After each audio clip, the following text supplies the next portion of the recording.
j'ai reçu un colis Vinted. Je me suis commandé une petite barrette pour aller avec ma tenue que je vais porter pour le baptême de ma petite cousine. Je l'ai trouvé, voilà, j'ai un petit peu craqué dessus. On va voir ça ensemble. Bonne réception, Daniel. Je suis hyper contente, c'est vraiment comme sur la photo, quoi. La taille est parfaite. En fait, j'ai vraiment craqué sur cette petite barrette parce que je trouvais que déjà le doré irait bien avec mes chaussures et puis mes bijoux. Et les feuilles de laurier, pour moi, c'est un symbole important, symbole de la victoire, de la réussite.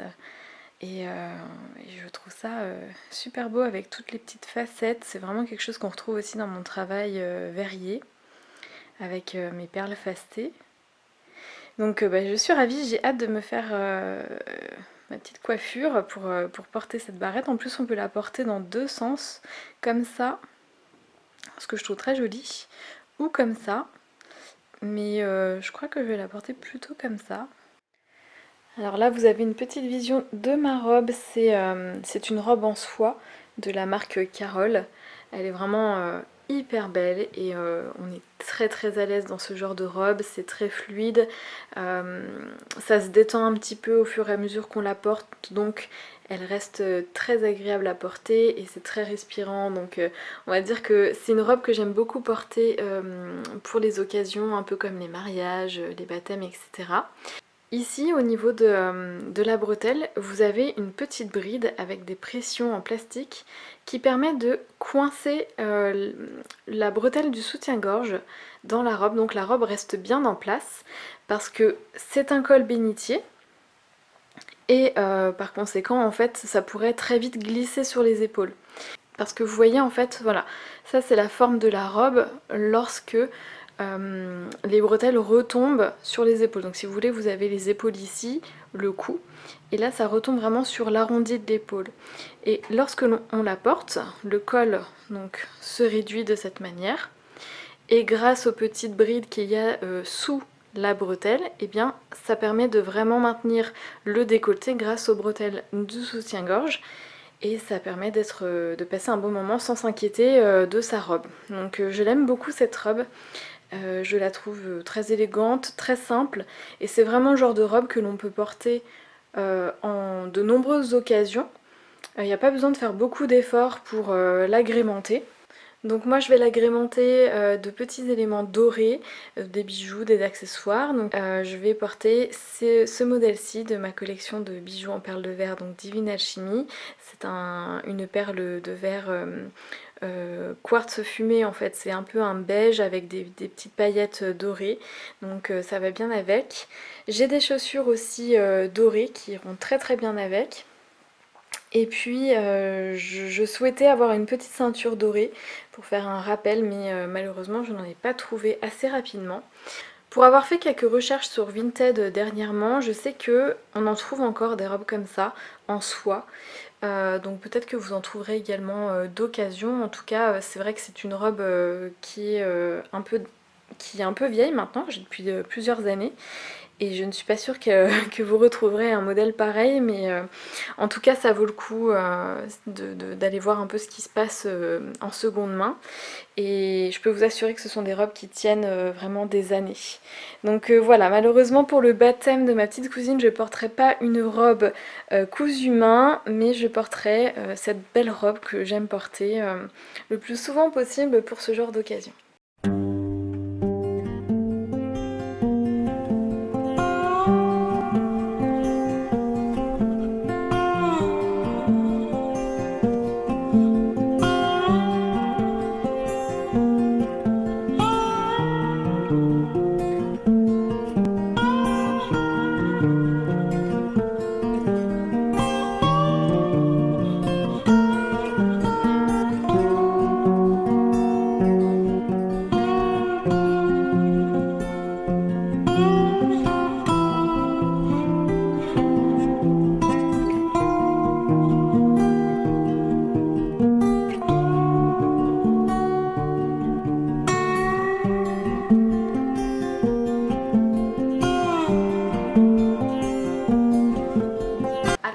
bientôt 17 h, donc j'ai passé bien 3 h30 à découper le patron, le décalquer, le reporter sur le tissu, découper les pièces, etc. pour la toile.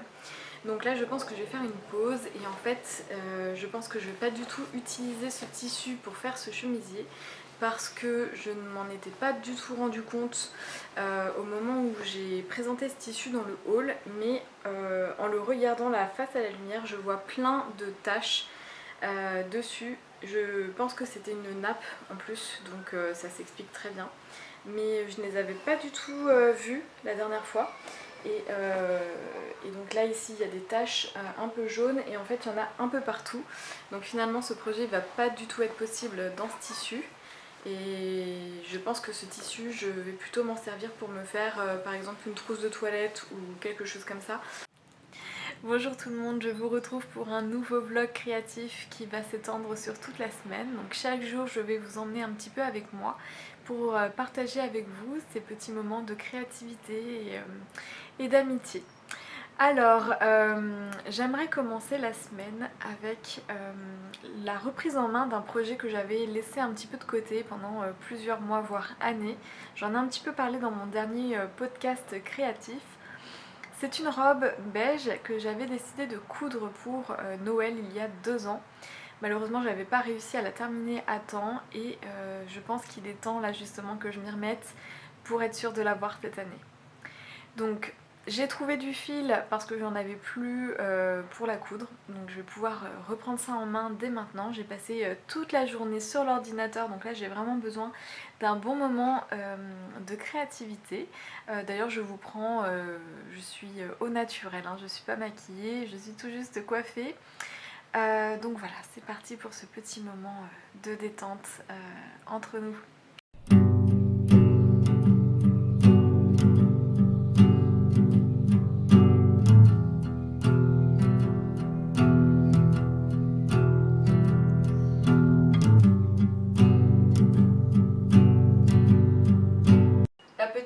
D'Halloween est déjà faite parce que le fils de mon compagnon était là la semaine dernière, donc on en a profité ce week-end pour la faire. Donc ne vous étonnez pas si vous voyez des petites chauves-souris et puis quelques guirlandes orange et noires au mur. Ça fait partie un petit peu de la petite ambiance d'octobre avec les enfants, je trouve. Alors, comme je vous l'ai dit dans le dernier podcast, donc j'ai ma robe qui est déjà découpée et que j'avais déjà surjetée. Donc je vais tout ressortir du sac pour pouvoir repasser tous les vêtements et défroisser un petit peu les mauvais plis, etc. Et surtout retomber sur mes pattes dans la confection de cette robe parce que je crois que je l'ai découpée en 2 fois car je voulais la doubler. Et je crois que je suis pas sûre d'avoir.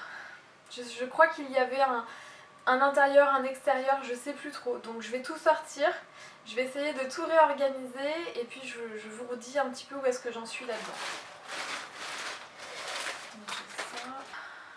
Donc je me souviens un petit peu de ce que j'avais fait.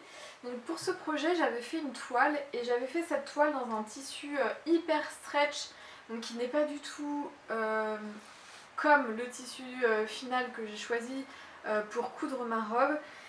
Néanmoins ça m'a quand même permis de retravailler un petit peu les formes, mais c'est vrai qu'avec le recul j'étais très débutante à l'époque et finalement je me dis qu'il se peut que ça ait une influence sur le patron final, mais ça reste une robe qui est quand même assez ample, notamment au niveau des bras, de l'emmanchure, etc. Donc je me dis que ça peut fonctionner. Mais c'était quand même très pratique parce que ça m'avait permis de voir comment elle se construisait une première fois et ça semblait assez facile à faire.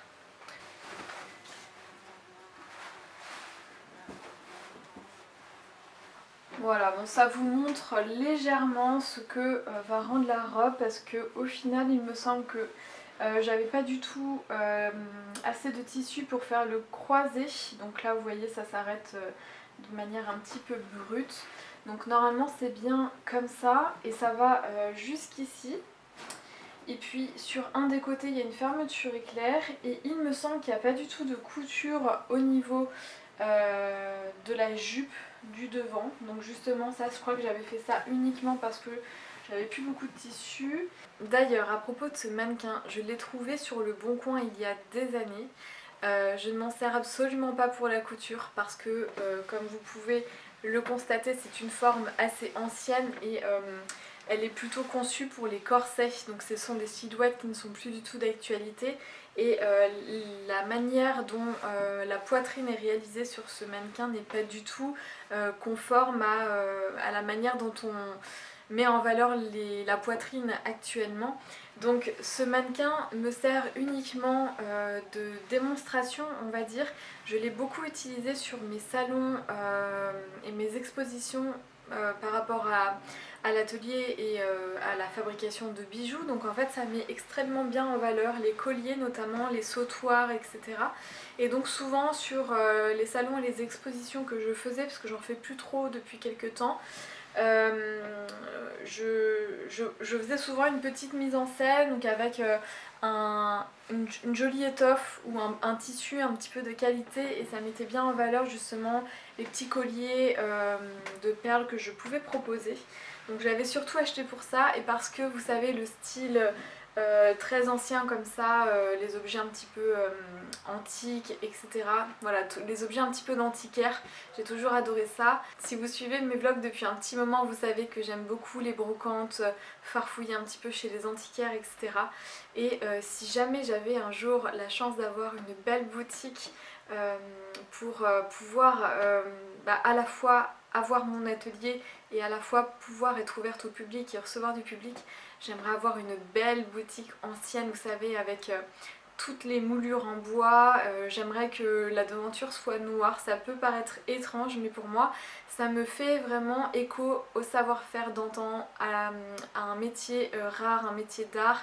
Et je le vois bien avec des belles lettres d'or sur la devanture et une lumière très chaleureuse à l'intérieur, avec justement des mélanges de textures un peu anciens, avec du bois ancien et en même temps un petit peu de moderne évidemment, puisque il faut rester un petit peu dans l'air du temps. Mais voilà, tout ça pour vous dire que j'adore ce mannequin et que je ne m'en sers pas du tout pour la couture, mais uniquement pour le côté esthétique de l'objet, et que finalement il trouve son utilité en plein d'occasions. Et notamment justement pour vérifier un petit peu le tombé d'une robe, etc. Malgré le fait que la poitrine ne tombe pas du tout comme elle peut tomber actuellement pour nous, ça reste un beau buste qui marque bien la taille, etc. et qui correspond en fait à un 38. Donc sur certains vêtements ça fonctionne très bien, et voilà, je l'adore ce mannequin. Revenons à nos moutons. Donc alors ici j'ai quoi? Donc là j'ai, je crois que ça c'est le dos. Donc ici, ah mais là le haut est déjà cousu en fait. Donc là le haut est déjà cousu. Il y a déjà la manche qui est cousue. Oh là là, mais je sais pas ce que c'est que ce travail, mais en tout cas je devais être vraiment perdue quand j'ai fait cette chose là. Et là-dedans qu'est-ce qu'on a?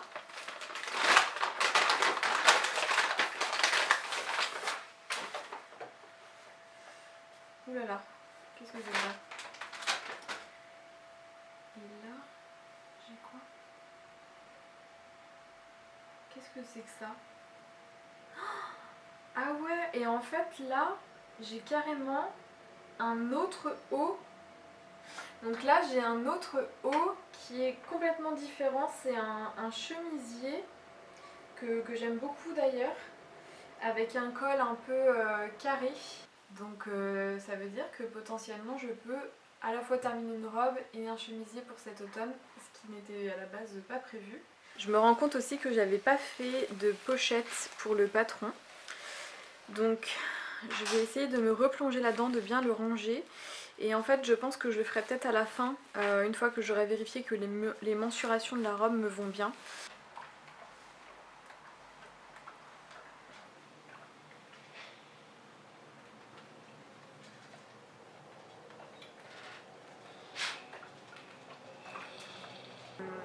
Quand j'ai commencé à faire cette robe, je prenais pas de notes. Je ne savais pas ce que je faisais, littéralement. Donc du coup, je ne sais plus quelles étaient les marges de couture. J'ai laissé j'ai laissé des bords hyper larges sur la première face en fait de la robe. Donc je vais vérifier là-dedans et je vais en profiter aussi pour me replonger un petit peu dans la construction de la robe.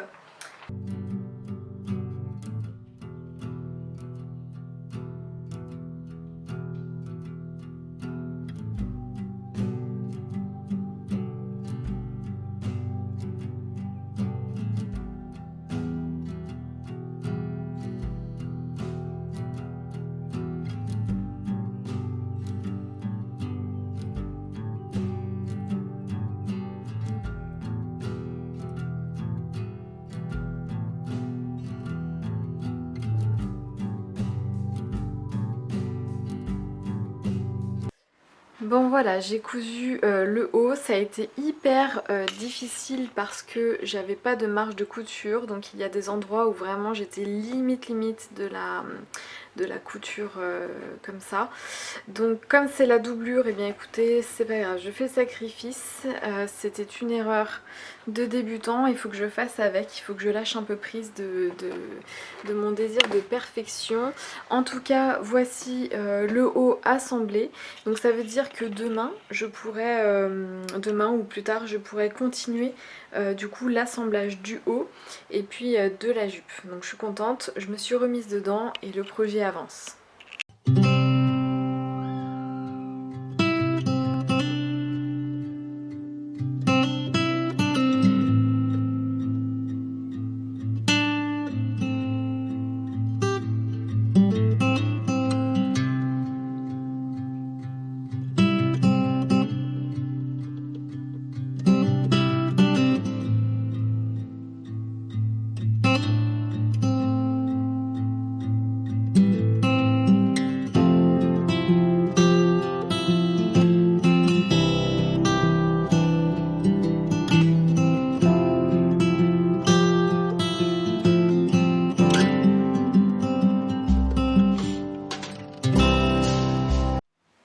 Bon, je vous fais un petit look du jour. Donc là, je porte mon pantalon Gustave avec mes petits chaussons. Le pantalon Gustave que j'ai cousu à l'automne dernier, c'est de la République du chiffon. Donc je suis trop contente de le retrouver. C'est la première fois que je le porte depuis que j'ai remis ma penderie d'automne en service. Et je porte avec un pull du commerce que je vous ai présenté l'autre jour dans ma vidéo de mon changement de dressing. Il est très très bien, il tient bien chaud, là je le porte sans rien en dessous, mais c'est vrai que ce serait une grande satisfaction de réussir à me tricoter un jour un pull un peu beige comme ça pour aller avec mes jupes et mes pantalons d'automne. Mais voilà le petit look du jour avec ce pantalon cousu main que je suis trop contente de retrouver. Aujourd'hui je vous avais dit que je serais en déplacement, malheureusement il y a eu un petit changement de programme. Donc aujourd'hui j'ai travaillé sur l'ordinateur et je vais travailler une bonne partie de la journée aussi sur l'ordinateur. Mais là c'est ma pause déjeuner, donc je vais en profiter pour pouvoir continuer ce que j'ai commencé à faire depuis quelques jours en crochet. Et si je me débrouille bien aujourd'hui et que je peux avoir un petit peu de temps en fin de journée, eh bien je reprendrai du coup la couture de ma robe. Mais donc voilà, là c'est le programme pour ce midi, c'est de me faire à manger et de prendre quelques temps. Il me reste 4 rangs pour terminer le fond de mon projet en crochet, donc je suis super excitée à l'idée d'avoir terminé cette première étape. Alors je ne peux pas résister à l'idée de vous montrer l'avancement du projet. Je crois que j'ai partagé sur Instagram, j'avais commencé, c'était vraiment que le centre. J'ai eu pas mal de péripéties au tout début puisque je vous rappelle que je suis simplement en train de découvrir ce qu'est le crochet. Et donc là il me reste encore 3 ou 4 rangs je crois pour pouvoir terminer le fond de mon projet qui est un panier, en fait un sac panier. Donc j'avais prévu de le faire pour cet été et en fait je n'ai pas eu le temps, donc eh bien je le commence et puis je l'aurai du coup pour les beaux jours au printemps. En attendant c'est une vraie découverte, je vous en reparlerai davantage évidemment au fur et à mesure. Donc je suis hyper contente. Alors c'est vrai que c'est une matière pas si évidente que ça à travailler. Je pense que ce serait beaucoup plus facile avec un fil de laine par exemple, etc. D'autant plus que moi je pars avec des fils qui font 1 mètre 50 maximum. Donc je dois régulièrement changer mon fil, c'est ce qui fait que là j'ai plein de fins de fil et de débuts de fil. Mais on voit bien le point extérieur, donc ça ce sera l'extérieur, ce sera le point décoratif du sac, du panier. Et ça c'est donc l'intérieur du travail. Je ne m'attendais pas à ce que ce soit aussi simple, alors c'est certainement un point parfait pour les débutants. Il y a des irrégularités, mais c'est surtout lié à mes fils qui sont très irréguliers. Donc j'accepte totalement le côté irrégulier de l'affaire. C'est plutôt souple. Je suis assez surprise, je pensais que ce serait beaucoup plus rigide. Et puis alors, ça sent le foin. Ça sent bon, c'est agréable.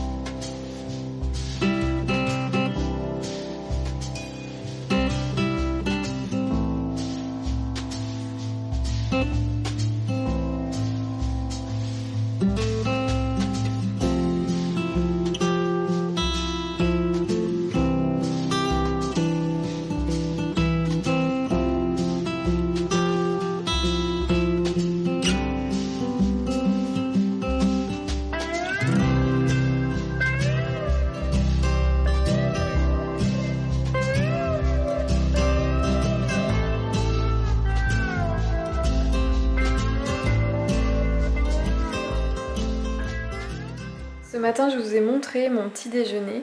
C'est vrai que depuis quelques temps, j'essaye de me concentrer le matin à manger d'une manière un peu plus complète et que je trouve plus digeste. Et notamment, je favorise de plus en plus les petits déjeuners protéinés et avec de moins en moins de sucre. Et dans cette recette que j'ai trouvée sur internet, en fait, c'est Alice Yofit qui a préparé cette recette et j'adore, elle est délicieuse, elle est inratable. Et en fait, elle est composée de poudre d'amande, bon, il y a de la banane évidemment à l'intérieur, et il y a très très peu de sucre, très peu de gras aussi. C'est pourquoi après j'aime bien l'accompagner avec un petit peu de yaourt grec, yaourt de brebis. Et puis un petit oléagineux comme par exemple aujourd'hui c'était de la purée de cacahuètes, mais par exemple de la purée de noisettes ou de la purée d'amandes, c'est trop bon avec. Donc en fait là je vais simplement le mettre dans une boîte pour pouvoir le garder au frais, et comme ça me fait des petites parts pour les petits déjeuners du matin ou les goûters. Sinon ça se perd trop vite si ça reste comme ça pendant plusieurs jours à l'air libre. Voilà, donc j'espère que ça vous inspirera. Honnêtement, si vous retrouvez la recette, vous allez vous régaler. Et pour l'automne, l'hiver, c'est vraiment une recette que j'affectionne particulièrement. Et il y a un petit peu de chocolat aussi à l'intérieur, 95%.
Alors on est samedi, c'est un samedi qui ne suit pas du tout les autres jours de la semaine.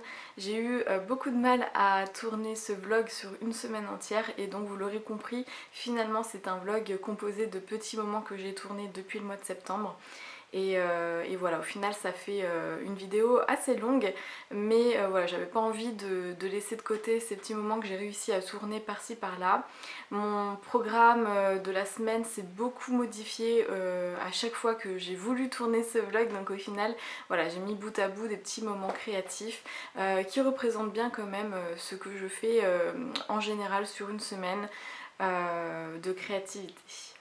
Donc aujourd'hui, on est samedi, c'est donc le dernier moment que je vais tourner pour pouvoir clôturer ce vlog. Et je voulais parler un petit peu peinture, c'est-à-dire qu'il y a quelques mois maintenant, même peut-être un an, plus d'un an, j'avais tourné une vidéo sur le meuble à couture qui me permet de ranger la machine à coudre, les tissus, etc. Et je vous avais expliqué que je l'avais repeint, enfin voilà, que j'avais essayé de le rénover un petit peu pour l'intégrer un petit peu mieux dans notre intérieur. Et il me manquait les poignées de porte, de tiroirs. Et j'ai également aussi un miroir que mon compagnon m'a donné et que j'aimerais bien repeindre parce que la couleur actuellement ne me plaît pas du tout. Et voilà, je voulais en profiter aujourd'hui pour me faire une petite activité rénovation bricolage. Donc je vous montre ça plus en détail. Donc je pense que vous vous souvenez bien de mon meuble à couture. Qui est composé d'une grande armoire d'un côté et de petits tiroirs de l'autre. Bon, ici c'est un petit peu le bazar puisque je sors et dérange à chaque fois mes affaires. Donc de ce côté-ci on a pareil pas mal de bazar, on a du tissu, on a les machines à coudre et des stocks de chutes de tissu que je conserve pour autre chose. Et ici on a donc les tiroirs. Et comme vous pouvez le voir, je n'avais pas encore positionné de poignée. J'hésitais beaucoup sur le style. Et puis finalement, mes parents sont venus il y a quelques jours maintenant. Et mon père m'a suggéré de faire des poignées en bois tout simplement et de les peindre. Et donc j'ai trouvé que c'était une idée parfaite. Alors je vais m'occuper de terminer cette armoire aujourd'hui. Alors voilà le résultat du petit bricolage de mon père. Donc il m'a fait des petites poignées pour les tiroirs. Donc je lui avais demandé un style un petit peu arrondi pour aller avec le meuble et de quoi passer les doigts en fait en dessous pour pouvoir tirer le meuble. Donc je suis vraiment hyper contente, je trouve que le résultat est très très bien et je voudrais simplement du coup le peindre. Il m'a fait également une grande poignée pour la porte de l'armoire et il m'a fait aussi également ces petits accessoires qui permettent de fixer dans l'armoire une nouvelle étagère. Je vous avais dit que je voulais séparer les tissus automne-hiver et printemps-été dans mon armoire, donc je vais pouvoir rajouter une nouvelle étagère et ça c'est toujours super d'améliorer ces rangements. Donc en fait voilà comment ça va se présenter. Je vais pouvoir visser la poignée au meuble et ça va me permettre de pouvoir ouvrir mes tiroirs un petit peu plus facilement. Et donc pour cette grande poignée, voilà, ça va bien cacher le trou de serrure et puis l'ancienne poignée qui était fixée. Et vous voyez, ça va vraiment bien, je trouve, avec le style. Et on pouvait pas en fait espérer mieux. Comme quoi, en fait, on cherche toujours des choses un petit peu industrialisées pour nous faciliter la vie, mais quand on bricole un petit peu, on peut très vite réussir à faire quelque chose de très sympa et j'en suis vraiment très contente. Alors pour peindre, donc j'ai ces deux pinceaux que je vais utiliser. J'ai protégé la table avec un sac poubelle tout simplement. Et puis je vais réutiliser cette peinture blanche que j'avais utilisée pour repeindre tout le meuble. Donc je suis très contente de cette peinture. Et d'ailleurs je vais peut-être en profiter pour faire une petite retouche parce que ici j'ai vu qu'il y avait un petit éclat de peinture. Donc je vais en profiter pour faire cette petite retouche également. Et puis j'ai également ce miroir dans le style un petit peu shabby chic que j'aimerais repeindre. Donc c'est un miroir qu'on a récupéré. Et comment dire, moi je suis plus fan des pièces un petit peu authentiques, etc. Mais je trouve que ça peut être assez charmant. On le met dans la cuisine et j'aime beaucoup en fait. Ça met une petite atmosphère un peu rétro que j'aime bien. Donc je vais le laver, le repeindre et puis voilà. Alors comme vous pouvez remarquer, notre plafond est à rayures gris et noir. On espère le repeindre prochainement. Ça fait partie un petit peu de cet appartement des années 70 et dont les choix esthétiques étaient un petit peu étranges. Donc on cherche une solution pour le repeindre pour que ça tienne sur le long terme puisque c'est du métal. Et voilà, j'en profite pour vous le dire parce que si vous voyez ça dans la vidéo, peut-être vous pouvez vous demander pourquoi est-ce qu'on a un plafond de cette couleur. Sachez que ce n'est pas du tout quelque chose que j'apprécie et qu'on a hâte de pouvoir modifier.